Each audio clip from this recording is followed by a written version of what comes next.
Hope you're all doing well and staying safe. Thank you Hello. for joining today's discussion. Let me quickly introduce myself. My name is Natalia Abdullah. I am Zeder Group and OSM UAE's Digital Marketing Specialist, and I'll be your moderator for today's discussion. Okay. I'd like to start off with a saying that I really like, and it fits the topic of today's discussion. The saying is the following: life is 10% what happens to you, and 90% how you choose to react to it. In other words, it is not what happens, but is how you decide to react or to deal with it. And I know that in the events of the past few months have left us in a state of confusion, of worry, of stress, and uncertainty. This pandemic has brought up lots of challenges into the world and into our everyday lives. Some people chose to shy away from these challenges. They decided to focus on the negative, while others decided to face them head on. Despite the difficulty, despite the fear, they chose to keep going. Now, this difference in decision lets us identify two types of people. Those who see the glass half empty, and those who see the glass half full. So my question to you all is, in which group do you find yourself belonging to? And how has your mindset and perspective affected your mental health? I can tell you one thing. That's great. I can tell you one thing for sure. The fact that you are all here shows that you want to have power over the circumstances that surround you instead of them having power over you. We all know that life is full of obstacles, and most of these obstacles can be overwhelming. But with the right attitude, you can overcome them. Cool. I know that during times of crisis, it's really hard to see the bright side. I know, we all do. It is hard, but it is not impossible. It is possible. Yes.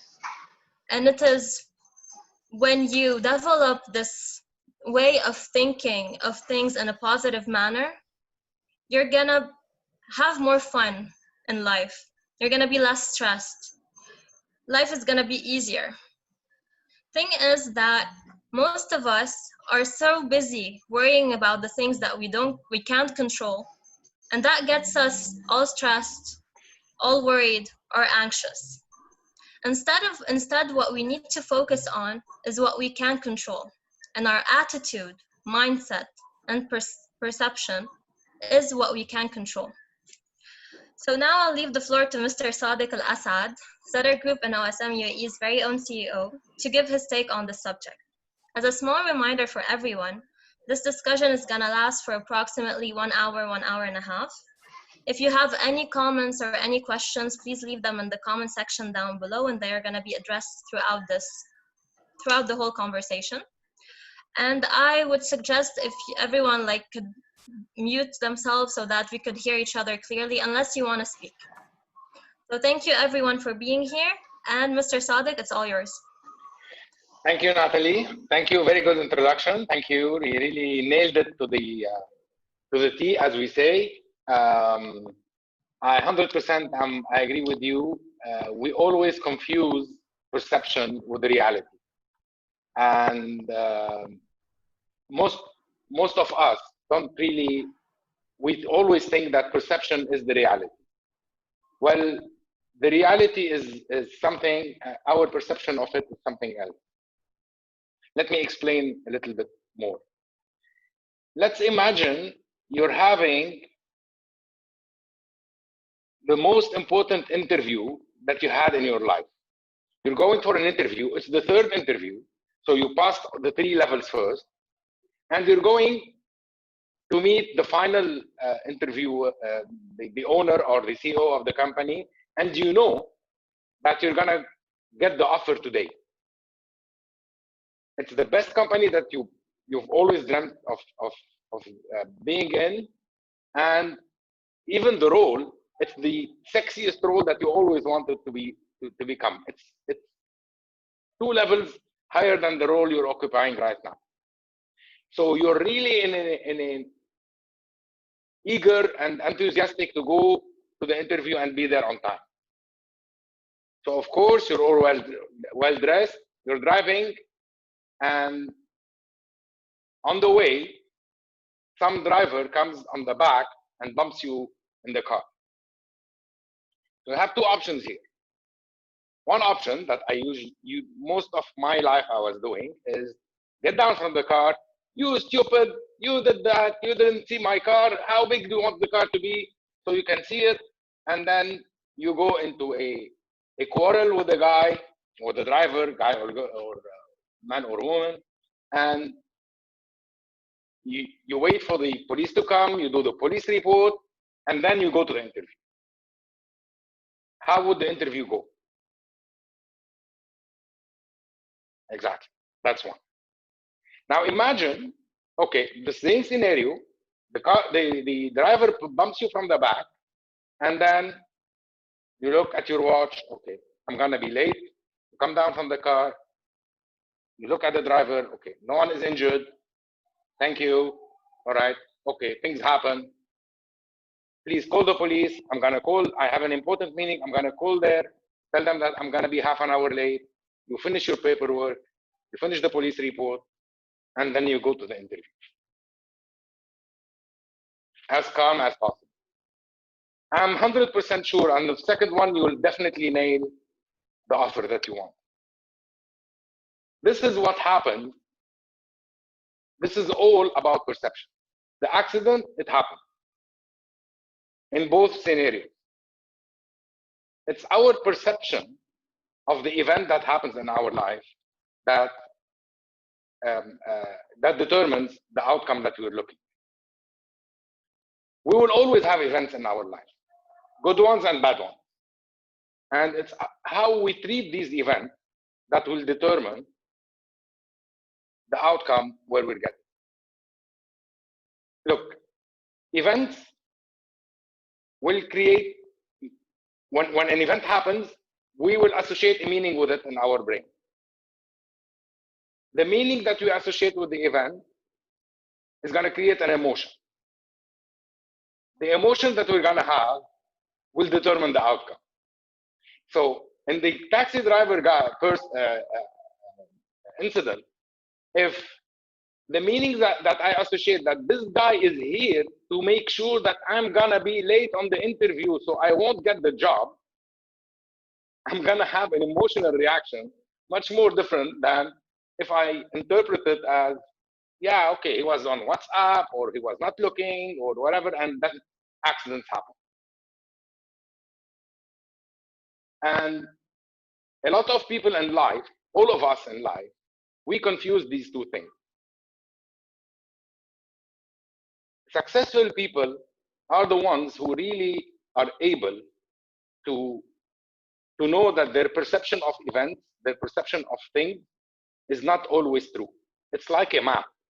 When you have a map, you know that there is a road here, you know, there is another road from there, a bridge here. But when you're on the ground, it's a different view. It's a totally different view. You know that the asphalt, the road marking is that color. You know there is a speed sign, which you will not see on the map. And this is what successful people usually are good at. They always consider themselves as the cause. So whatever happens in their life, they see it as a cause, not a effect. Because anything that happens, any event that comes into our life, we can either be the cause of it or the effect. I'm not saying the cause of the of the event. We didn't create COVID, right? Unless someone of you created COVID. But we didn't create COVID. But the people who consider themselves the effect are the people who fall victims of life. So it's always the market, it's always why this happens to me, it's always someone else's fault. It's the market is down, my boss is is not that good, for a lack of a better, for not to say bad words in the since the beginning. My colleague is not helping me. I don't know. The weather is not good. It's the politics, the market situation, pandemic, the whole thing. While the people who consider themselves cause, they take the event as it is. They see it as it is. It's already something in the past. So they know they can change it, but they think more ahead. So now this is what I have. This is here. How can I take it? I consider myself the cause of any outcome that will come from these events. This is a pure definition of someone who is taking ownership of their own life. We can either decide that life will take us in its ups and downs, or we can decide to really be the drivers of our own life. And considering ourselves as the cause is always what will keep us in control of our life. Considering ourselves as the effect, this means all the external factors are controlling our life. Now, why when an event happens, we associate a meaning, and the meaning gives us emotion, and the emotion determines the outcome. But how does this happen from a physiological point of view? Our brain is a 2 million-old brain. It's called the reptile brain. It's the oldest one. This is the oldest part of our brain. It's the reptile brain. It's the one who has one job and one sole job, is to protect us. So imagine if you're walking in the bush and then you hear a sound. Would you rather consider the sound as a threat and then find out that no, it's not a threat, or consider it as not a threat and then finding out no, it's a lion who's going to come and eat you? Our brain is made to protect us, so the first thing that will come, that will make us alert about is that it's a threat. This is the first thing. Then you go check. If it's not, it's fine. So our reptile brain, the oldest one, is the one controlling most of our mind. But there are other parts of the brain that we used when we were younger, and if we don't train, they get a little bit dormant. We don't train on using them. There are two. There is one, the tactical part and the visionary part. The visionary is the ultimate one, and I'm going to talk about the visionary brain. It is the brain, the part of the brain that sees solution in every problem, that looks at alternatives. And this part of the brain, we all have it. Some people say, no, I'm too logical. No, I'm too, creative. It's not only the creative people who have it. It's only the, or only the musicians who have it. No, it's not that. We all have it. We all had it when we were kids. When we were kids, we learned how to walk. We learned how to talk. We learned a lot of things all by ourselves. We found solutions to do the things that we do. It's after that when we started being conditioned with society, life, how things are, we started creating more different meanings of issues, of events that happen in our life, that we started screwing up. Sorry for the word. Okay, so the visionary brain, we can train him. We can train this part of the brain. It's like a muscle. The more you train them, the more you become more visionary. The more you'll be able to see much more solutions than seeing problems. And that's why we see sometimes, I don't know, tell me if you know people who are always positive, who always see things that, you know, look at the glass, not half full, full, and even if it's a half full, right? We know people like that. Of course. At the same time, we know people who are always looking at what might go wrong. So imagine if we let our reptile brain control us since we were kids. So our reptile brain is made to protect us. So if it was in control of all our life, wouldn't have gone out, wouldn't have gotten on planes, on cars. Car accidents are more than plane accidents. Wouldn't have walked the street, wouldn't have done any sports, you know, you name it.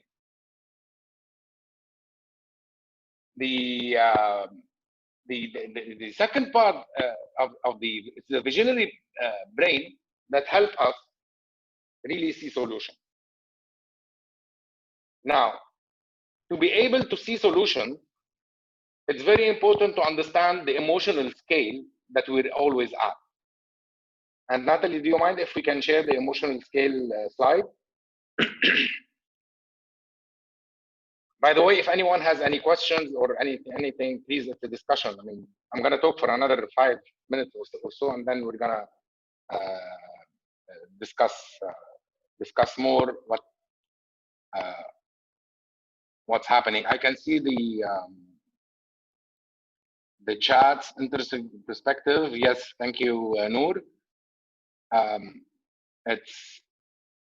It's definitely what people, what successful people use. They train themselves.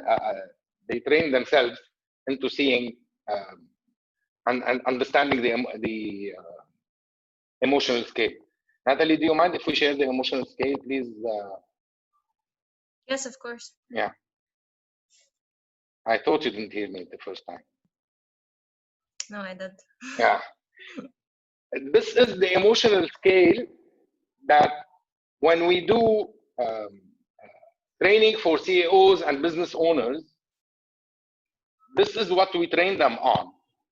Let me first explain the scale of attitude, and then we will talk how to move up and down the scale. When I'm faced with any event or any situation, let's say now we're having this this discussion, and then my internet got cut, or the sound didn't work, or any technical issue. Though I'm really coming here to trying to have fun, I want to have fun, we're gonna joke about it, you know, I'm really entitled. I start going down into within the emotional scale. So I start being logical. So why is the internet not working? Is my router on? Reboot the router.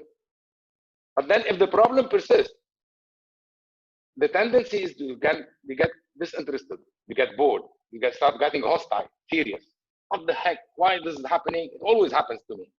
I am not a technical person. Technology is against me. And I started creating meanings and meaning. And then I can move down into rage, fighting with the driver who hit me from the back, you know, until I reach a point where I'm hiding the rage, I'm very anxious, I'm sad, and the lowest on the bottom is I feel I'm failure.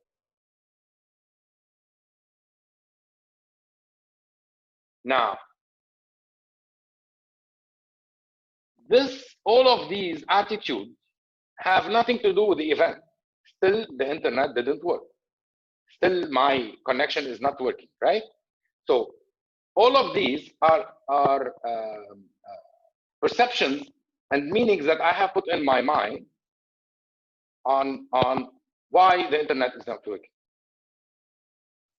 If I stay in, when you are inspired, motivated, enlightened, when you're having fun, when you're joking about this, you'll always find solution. You'll always find opportunity. When you're down on the emotional scale, you'll always find problems. You're always into the surrender attitude. You're surrendering. when we do trainings with CEO and business owners on the emotional scales, we not only train them on how to understand their emotional state, but we also train them how to move people and their audience up and down within this emotional state. So how they can move their team into an inspired, motivated, enlightened team, because this is where the team will give them solution. It's not when they're hostile, when they're serious, when they're bored. So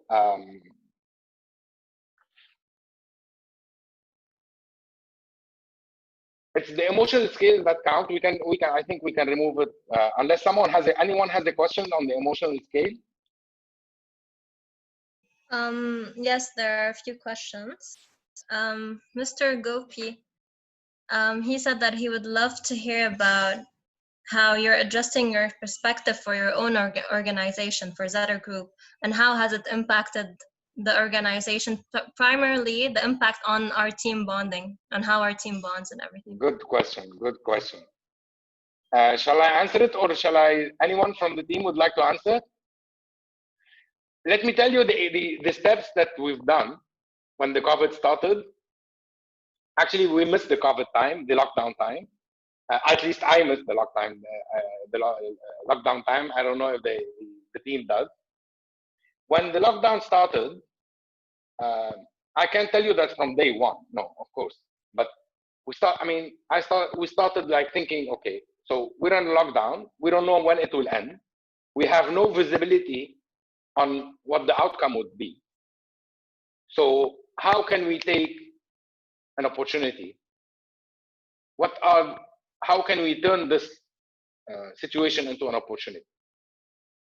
And in person and in companies and even as people, as individuals, we always have some important things that we say we're gonna do, but we'll do it a bit later. We don't have time, life sucks us in, So we decided to use this lockdown period to transform whatever we do into more online. That's why we're here today. Usually all what we used to do is more on a personal level. We go, we meet clients, we travel, So we decided, okay, to have much better presence online. And we decided also to move the skill sets of each and every one to widen the skill set of each and every one of us, all the team.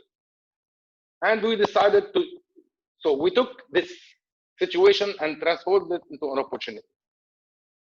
And I'm saying, I don't know if I'm too biased for the team, but what I'm saying is that the team was like, everyone was working 24/7 during COVID, not because anyone is asking them to, because first it was COVID, so we didn't want to, we didn't have a lot of things to do. But I can tell you, I can feel it, that everyone was doing it because they liked it, because they wanted to, because they were inspired, they were motivated, so they were up on the emotional scale. Anyone from the team would like to give their perspective also, please be more than welcome. If you want me to remove the earpiece, if you don't want me to hear also, well, there is a comment from Anita about what you just said. She said that does that mean that training ourselves and our team in emotional scale management would help us more become successful people and more productive as professionals? Are emotions the key of success? Are controlling them and knowing how to navigate through them, does it bring us success? 100%. And actually, it's one of the first foundation for us to become successful. Especially the more you go up the ladder. Look, if we're talking about, I don't know, PHP, a website development, it's the skill set for developing the website that people need. But the more you go up in the ladder, it's the interpersonal skills. And interpersonal skills, the emotional attitude scale is the one that will help each and every one of us on in our interpersonal skill. 100%. And I'm sure it will do wonders for sales, for management, for everything. So yeah, I was telling you, when we do trainings on with CEOs and business owners on emotional scale, we train them also on how to move up, not themselves, how to keep their employees at the high level of the emotion of the scale. And this is the role of a manager, keeping your team at a high level. They'll find solutions. You know, again, to answer the Gopi's questions on the team, we found out that we have an editor, right, Atif? Okay, he was good at video editing. The guy is a recruiter, is a business development, you know, and he found out, actually, he didn't know that, but he was good at editing. We found out that we have some nice voices, people who are doing voiceover. We got like a couple of 3-4 things, and everyone found solutions. And this is what makes it different. So yes, during times of crisis or events that are all events, not only, I mean, now it's COVID, but tomorrow it's going to be something else. It doesn't have to be as a big storm, even if it's a win. If events are events, and it's our attitude towards the event that will change. So the first 2 points that we covered is, first, taking ownership, see yourself as a cause. And the second one is understand the emotional scale you're in. Keep yourself on the high level on the emotional scale, and take your team, if you're a manager, to the same level.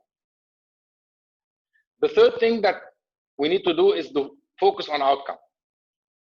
You know, I work a lot with consulting with businesses who want to understand, of course, the outcome, and they want to understand every single step along the way to reach the outcome. So, and you know, I mean, all of you are professionals here, so you understand, consulting, they spend like 6 months on the drawing board and then nothing happens. This is why it happened, because the focus is not on outcome. For this discussion today, we received a couple of questions about how can I do engagement survey? How can I do training? How can I do? These are the tactical part. The how part is the easy part. Is the part that there is no right or wrong. It's okay. But the better question to ask is, why do you want to do an engagement survey? Why do you want to train? And then someone tells me, okay, I need to increase the performance of my employees. I say, good enough. Why do you want to increase the performance of your employees, of your team? Then he gives me an answer. I want to have better sales. Great. Why do you want to have better sales? You know, in Mastermind, when we do masterminds with company owners and entrepreneurs and CEOs, we do something, we call it the 7 levels deep. You know, the Simon Sinek start with a why, but we start with 7 whys. So it's always why did you start your business? Why did you do this? Why? What does it mean? And usually on this 5th or 6th level, big people and, you know, strong men, we can start seeing they start crying. I'm sorry to interrupt you, Mr. Sadiq, but there's a lot of people who are asking, what's a mastermind? They would love to know what it is. Okay, so a mastermind is where my best definition is when smart people gather together to help each other. Okay, when smart people gather together just to speed the process of their learning. So basically, a mastermind is a group of like-minded individuals who gather, and when we do a mastermind, we make sure that we choose the right people, and they got trained together, but they solve each other's problems also. So the room, within the room of a mastermind, look, I don't think I've faced any problem in my life that no one else has faced. And I don't think any one of you has faced any problem in their life that no one else has faced and found a solution out of it. So it's a group where there is a lot of exchange and a lot of learning that happens with like-minded people. And this is done, I don't want to say in secret, but usually people don't really advertise a lot on the mastermind because, and they become a group. We have masterminds, we meet like 3 times a year. And it's always the same people. And they're competitive, in the real market, they're competitive. And they might be on the competition. They might be coming from the same industry, competing on the same client.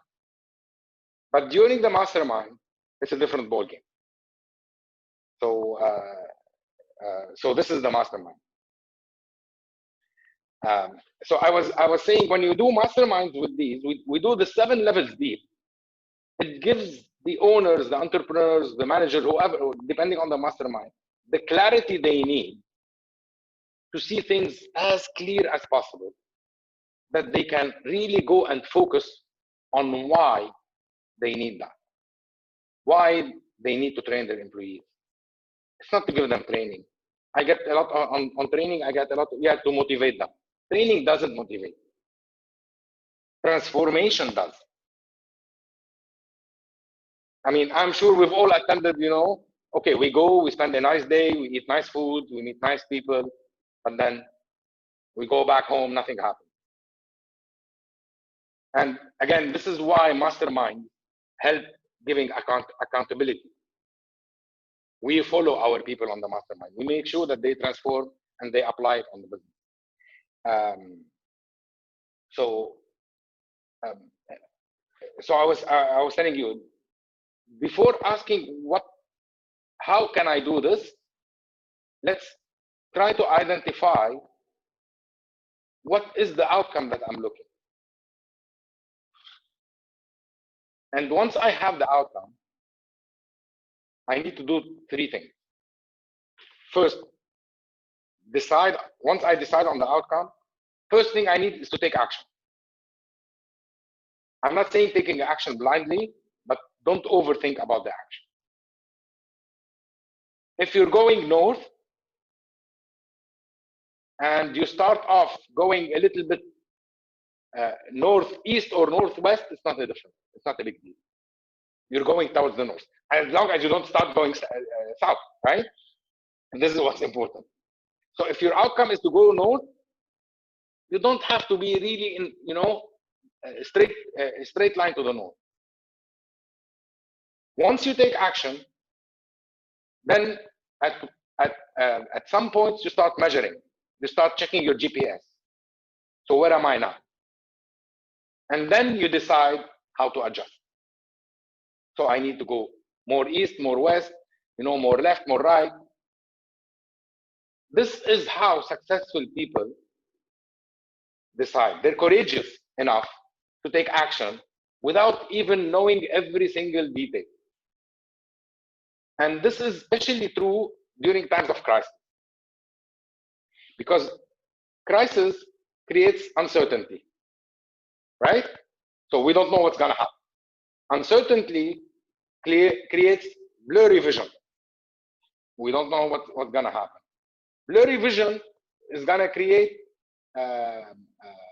fear of the unknown. Fear is going to create procrastination.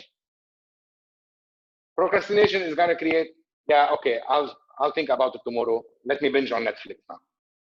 It's much better. Courageous people take decisions Being courageous is taking a decision even if you have fear. Courageous people, it's not that they don't fear anything. No, they fear. But when you take a decision and you take a course of action, even if you're afraid, this is courageous. And you know that you're afraid.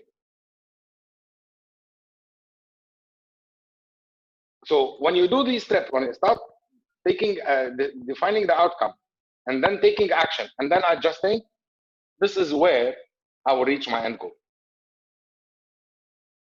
Okay, I think I've been talking a lot. Mr. Manish actually has a question for you. When you talked before about how like we offer trainings and how like when you help people discover how to like take care of their feelings and how they can control them and everything. So his question is, sometimes training doesn't work. Sometimes training can't change people. As you said before, being courageous, you need to face your fear. Sometimes people don't want to face their fears. Yes. His question is, if you can't train people, if training can't change them, how can you transform them then? Well, look, thank you. That's a very, very, very important question. I personally don't believe I can train people. I believe that my training approach or my approach to the person is wrong, or is not the right one. There's nothing wrong, but it's not the right one that I need to adapt. Let me explain. Sometimes we have people in our training that are just sitting, drawing on the paper. They're just here because someone told them to go, because their company told them to go to this training. Or sometimes we have people who expect to come to a training. It's like a magic pill. They take the pill, they don't do anything afterwards, and they expect to get the results immediately. You want my non-politically correct opinion is because sometimes we as trainers or people as trainers, they just go and have info. They study a lot of info, and they go dump it in 1 day or 2 days or 3 days and then leave. What we do is much different. First, every trainee is different. So we're not training a group. They're being trained in groups, but we're not training a group. That's one. Number two, when we do the training, of course we will have different levels sometimes of people, but what we concentrate on is that everyone is being benchmarked against himself yesterday. Is not being benchmarked against anyone else within the room. So both of you, both of us, we might go to the same training. Let's say the leadership training. And the leadership training that we have, leadership one, we have sometimes business owners who are crushing it, and we have sometimes business owners who are still operators. They're working very hard into the business, and they don't really understand how an organization should look like, because they think they must control everything.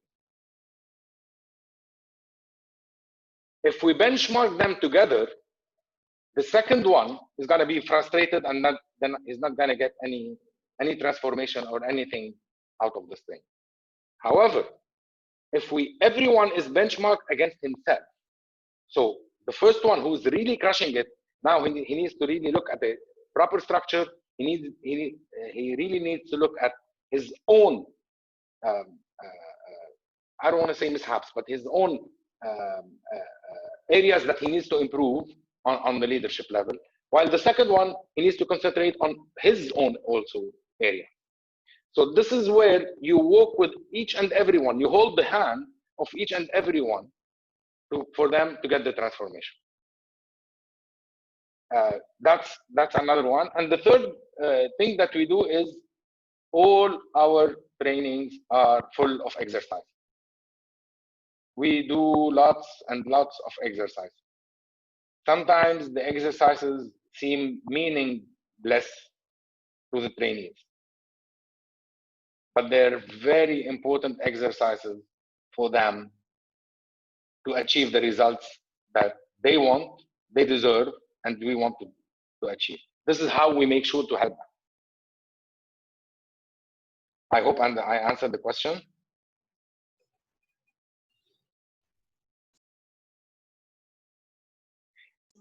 Yeah, you did. Good. I just want to mention one exercise that we usually do is it's an exercise to help the assertiveness of a person.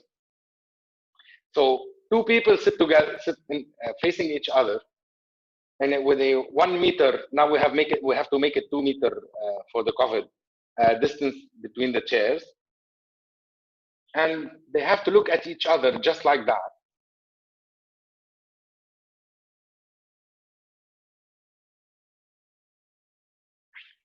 For more than 1 hour. For more than 1 hour. And you can immediately see, after such exercise, the difference without even laughing. If they laugh, they have to restart, to start again. Some people spend on this exercise 2 days. Some people, they move quicker 1 day or whatever. But these are the example I'm giving you is just to tell you that if you don't exercise the muscle, you won't have full muscle. It's like when you go to the gym once and you say, okay, now I'm in shape, I'm gonna lift till I'm 110, you know, I can go up the stairs. It won't happen.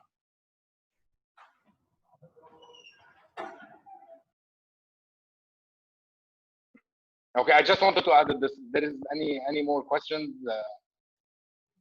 So far there are no questions, but if anyone has any comments, any thoughts they'd like to share, their perspective on what's being said, please write them down in the comment section and we'll address them.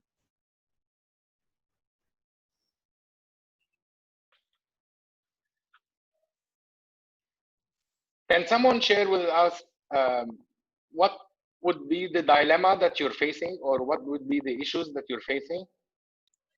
Mr. Manish actually asked a question: how to set the benchmark for 2 different people?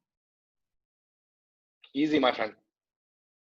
The benchmark is between the person he is today in the room, or being coached or trained or mentored, and himself 5 minutes before we meet. So we're not benchmarking the same. You know, I attend a lot of masterminds around the world. Sometimes I attend the same mastermind twice with the same people around. And on different occasions, I get learning, I get something that I think I missed in the first one. Considering training and transformation as a one-off exercise is it won't work. In some of our masterminds, we have people who attend the same mastermind several times, and every time they get better at one thing. And they come to me and say, did you discuss the subject before? I say, yeah, we did. But you were not ready, probably, to really transform on this area. You didn't see that this area needs a little bit any transformation from your side. So you concentrated on something else, which is good enough. Not good enough. That's actually great. And sometimes I was telling you, I go to mastermind, I get only one thing. But the good thing about masterminds is that the hack you get will get you a really non-competitive an advantage that you will really go up. Let me give you an example that's not related to training and management or anything. Anyone knows both? You know, the what do you call also shape? What's called bow hunting? Okay, So I used to, when earlier when I was a bit younger, I used to hunt, but I used to hunt with a rifle, not with a bow. And then one day I went with a friend of mine.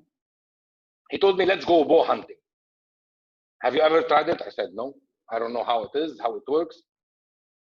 So we went bow hunting. It was in Europe. And you know, when you put the bow like this and you want to push it back, I couldn't push it. I tried. I couldn't push it.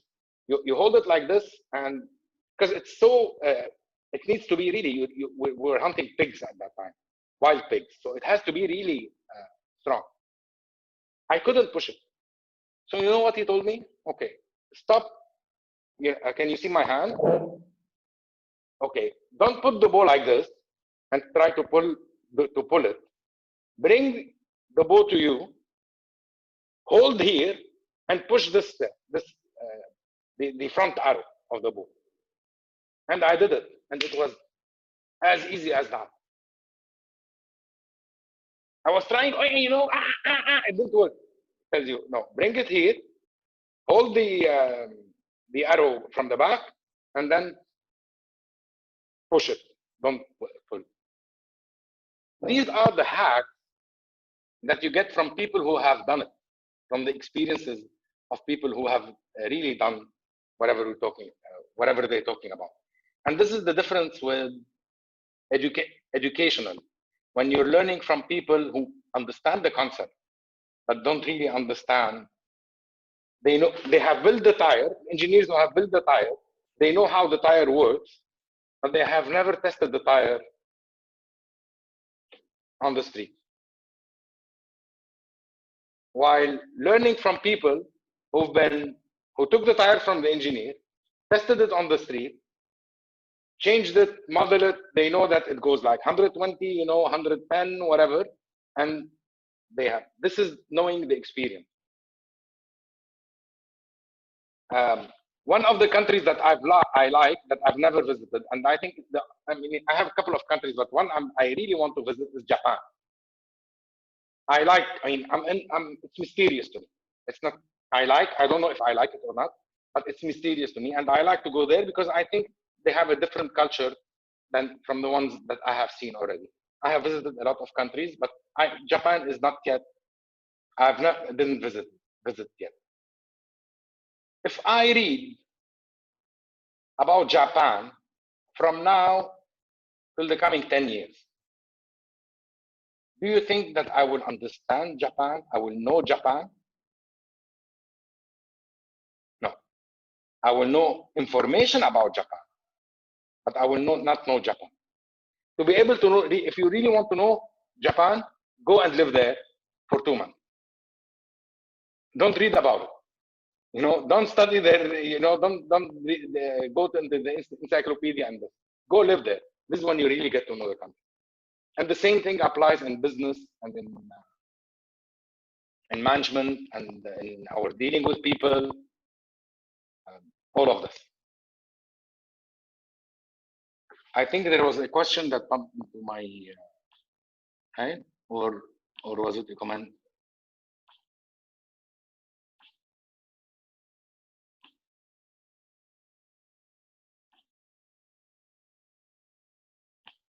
How do you, Mr. Gopi asked, how do you suggest this particular principle to be applied in real life professions? The particular principle of learning from the one who's done it? Yeah. This is exactly, again, it's based on the bow hunting example. So yes, if you learn from someone with experience. We learn from someone who has done it. I mean, cognitive learning is information. And in this day and age, any information you want is out there, right? I mean, even if how to do exercises like an astronaut, I can go to YouTube, I can go to somewhere, you know, and read how I can do it. Now, cognitive information is nothing if I don't really understand it and if I don't really practice it. So learning from people who have done it is the way which will advance your career, advance your business, help you. Look, you start off where they left off. So if I'm learning from a business owner who has scaled his business to $10 million, right? So I start from here. He started from zero. If I am at zero now, okay, I start from where he left off. So I have a big booster. I have a big jump start for my business by learning from someone who has done it.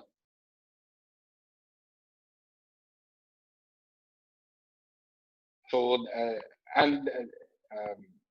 this is what I think is shifting in the world now. I mean, I'm not saying anything against universities and the education, but I think the current education system needs to really evolve quickly. Otherwise, it's gonna go down and lose its importance for the people who are specialized and who know, who have done whatever they're teaching.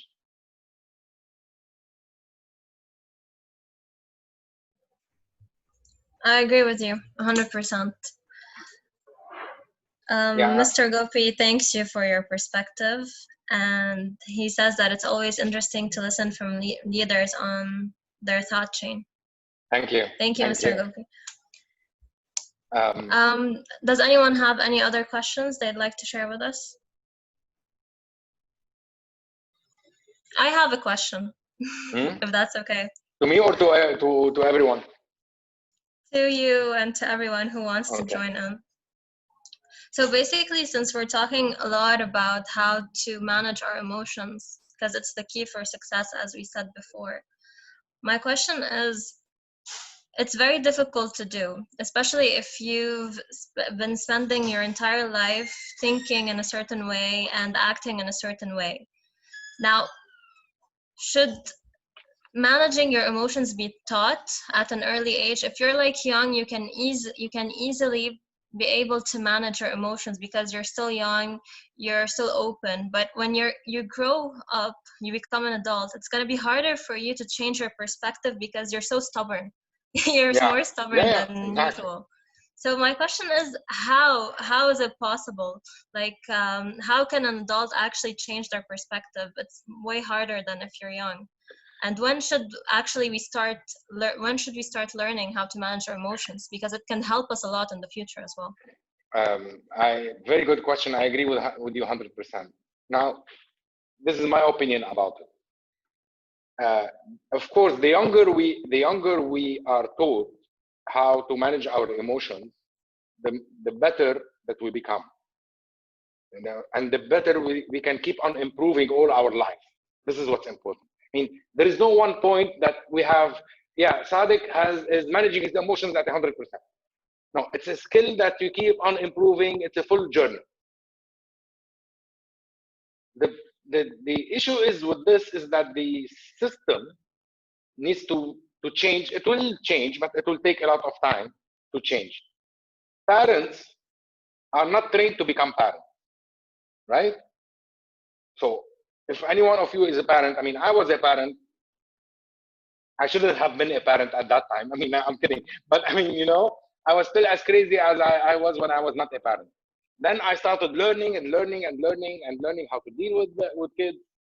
And if I look back now, I can pinpoint at least 100,000 mistakes that I have done with my kids. But this is not so this has, of course, will affect the emotional state of the kid. But the good thing about the emotional state is that managing emotion, it's really like a muscle. Once you understand what drives it, there are patterns that you do, and then you can start working, learning these patterns, these exercises, and you can start improving, and then you start building the stamina that is needed for you to really become better and better every day. Now, definitely at the beginning, you will need a coach. Again, it's like going to the gym. I mean, didn't do sports for the past like 20 or 30 years. If I go to the gym now, I'm gonna break a couple of bones and a couple of ligaments.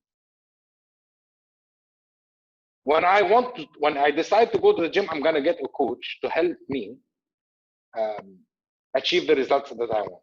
He's not gonna start with me telling me, okay, this is 100 kilos, lift them 100 times, you know, do 10 sets of hundreds, and then we'll do this. No, he's gonna start with me slowly, slowly, and then until I build the habit, the memory, because it's like the muscle. Like we have muscle memory, we have emotional memory, and we build the stamina, we build the learning, and then it becomes easier and easier with time. The first time, it's gonna be difficult. The first time you went to the gym, how did you feel? It's something that we have to do, but as soon as we put our conscious mind that it's something that we need, we do it the first. Usually it says that like 21 days it gets into a habit. I'm not sure, I can't really say, but I know that it will definitely become a habit, and you will become aware of it. Now, I'm not saying that people who have control on their emotional state have control on their emotional state 24 hours, 7 days a week, 24 hours a day, 7 days a week, 365 days a year. No. We're gonna still have up and down. I doubt there is anyone who has that. I mean, I don't think he would be a human if we reach that stage. What's important is that instead of spending, I had a period in my life where I was spending like 10 hours a day, where I was on the lower part of the emotional scale. I had everything. I had a very nice position, very nice title, a lot of a very fat salary. You know, I was the boss. I can boss people around. I had everything, but I was on the lower emotional scale. When you go on the higher part, it's where you start getting a lot of fulfillment, where you start getting really, you know, when they say, you know, someone and you say he's most of the time happy because they're here. This is where they are. So it's a journey. We go there, we train it, we become better at it. We will have times where life will suck us in again, but that's life. This is how it is. But we will have the tools and the mindset and the tools to be able to snap out of it quickly. So instead of snapping out of it in like 2 days and going into depression, sweatpants, and eating ice cream, I can do it in 1 hour or 2 or half an hour or 5 minutes. It depends.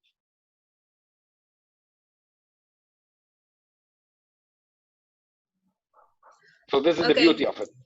Yeah, so it like practice makes perfect, and basically we have like everything we need in ourselves. We just need to know how to manage it. Exactly. So there's a question, but before I tackle it, I want to ask another question, if that's okay as well. Mm-hmm. So it's basically about like now, because of everything and the pandemic, and it's specifically to HR managers. You know how they have to look after the employees and their mental health and everything, but HR people are also like strained and tired and mentally unwell. So my question is, what can they do if you have to always show the right attitude, be positive because you're helping others, but you're also tired yourself? Eventually you're gonna crack, and it's gonna affect negatively the flow of the company and everyone. So what is the solution to that? Look, thank you. Very good question. And this is one of the reasons this subject is important now, especially for HR managers, because we have the responsibility as HR to carry people with us. You know, when we used to travel, not that long ago, when you're in an airplane and they tell the steward is saying the safety rules, tells you in case of decrease in cabin in the pressure in the cabin, masks will come down.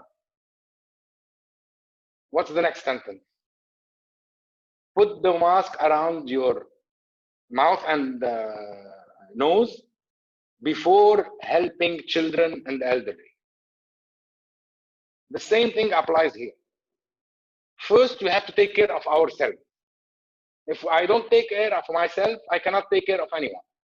Then I will need someone to take care of me. So my advice to all HR managers, if they feel that they are not able to, I'm not going to use the word master, but really be on top of the emotional scale in their life, I would advise them to start working on it on themselves. Once they're okay, they'll be able to really help others. Now, sometimes people ask me, okay, meanwhile, I'm working on myself, but meanwhile, what can I do? I don't know if Natalie, you, or I'm sure the team has sometimes heard me say, I sometimes tell business owners, if you're not in the proper emotional state, don't go to your office. Stay at home. It's much better. Don't go and ruin everything. Especially when they're working on themselves, right? I mean, and they're working on their team. Yeah, meanwhile, even if we cannot do anything, but they can, I'm sure they can work on themselves, and it's easier than what people think. Once it's, again, I'm overusing the gym. I need to find a different example. But again, it's going to the gym. The first couple of times, you drag yourself, you drag your feet, you say, okay, I'm gonna go, I'm gonna sweat, take a shower, you know. But then it becomes a habit, and you will start feeling a little bit itchy if you don't go to the gym. So the same thing. We can help, to be able to help others, we need to help ourselves first. This is what I would advise them to do. Very true, I agree. You can't lend a hand to someone if you don't already have the help that you need. Yeah. So there's Miss Anita actually asked a question about the mastermind. She asked, in a mastermind, is it better to join alone, or is it better and meet other professionals yourself, or is it better to come with someone else, a colleague, and you each have your own challenges? Well, if a colleague from the same organization and a bit of a different level, I would say no, come alone. It's the mastermind is a closed circle. There is some type of camaraderie that happens between people in a mastermind. So they become really bonded together. I usually advise people not to come in groups. You're going there to meet like-minded people with different perspectives. You have a friend, let's say I'm an HR director of a company, and I have another friend who is an HR director in another company. If we go to the same mastermind, we're gonna pull ourselves down. First, I won't share as much as I would share because I have a friend who knows me here next to me. Second, I'll be always conscious about his presence. When you go to a mastermind, you go there for your transformation, for you to change. You go there to really learn new skills, new hacks that will help you advance your career quicker than the others. That will help you avoid all the trial and error that others have done.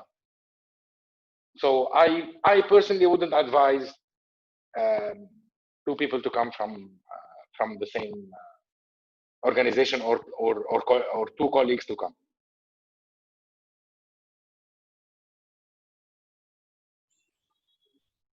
Thank you. Thanks. So does anyone have any questions or thoughts they want to share with us?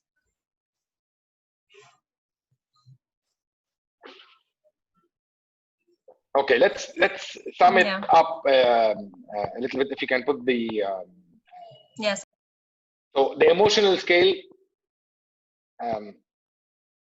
it's really important. Keep it in the back of your mind and in the front of your mind, and practice it. And try to see yourself in any situation. Where are you? And then acknowledge that, yeah, okay, I'm in a hostile mode. All right. So to move from a hostile mode, you cannot move from being hostile to being inspired and motivated and enlightened in one go. You need to go as it's like a staircase, one step at a time up and one step at a time down. So start seeing these trends in your own life, in your own day-to-day mood and attitude. And when you start acknowledging it, start trying to move, you will get to where you want. And you will see you'll start mastering it. It's like starting exercising the muscle. The second thing is, so the three most important things to manage the attitude during this period for HR and for non-HR, but we're talking here specifically for HR, is take ownership of the situation. Don't have regrets on, I should have done that. If I only knew, I would have done that. Take ownership of the situation. See yourself as the cause, not the cause of the event, not the cause of the COVID, not the cause of the boss is being nasty. It's the cause of the consequences, the cause of the outcome that you will get out of it, and not the effect. And I'd like here to add one more thing, because I mentioned boss, it occurred to my mind.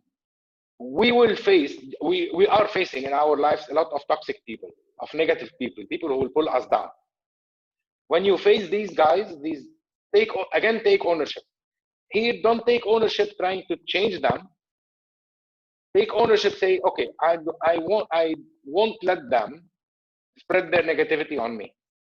I'm gonna let it go. This is again one taking ownership. Second point is managing your emotions through the scale of attitude. Once you start managing your emotion better than today, you will start having better enlightened moments, better moments where you're in flow, better moments where you can see solutions, and you will know your state, you will feel it, and then you can start seeing solutions. Once you have the solution, focus on the real outcome. Take action. Don't overthink it. Don't spend too much time on the drawing board. Take action. Move north. Have 20% after you start your move.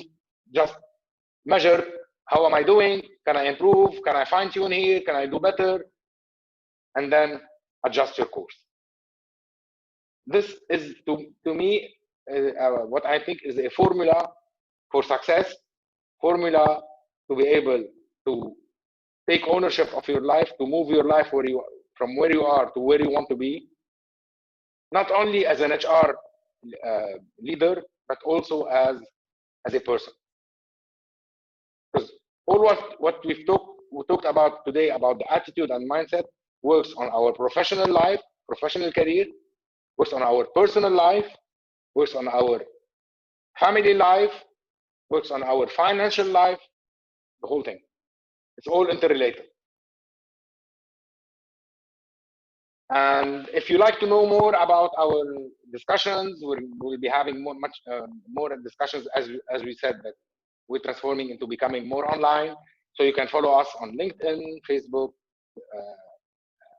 Instagram, and YouTube. Right? I said them correctly? Yes, you did. That's good. Thank you, Mr. Sadiq, and thank you for everyone who joined Thank us you, today. everyone. We have a lot of interesting things planned in the future. We're even working on a mastermind. So if you want to like get the news about it and everything, please follow us on our social media accounts, and you will get the immediate news about everything that we're doing. Thank you so much for joining. Hope to see you in our future discussions, and hope you guys have a nice rest of the day. Weekend. And weekend too. Long Yeah, weekend exactly. too. Exactly. Thank you so much. Thank you, Miguel. Natali. Thank Thank you, you. Mr. Sadiq. Thank you, Thank you. everyone. Have a great weekend, guys. Enjoy it. Yes, thank you. Thank you so much. Thank you. Thanks.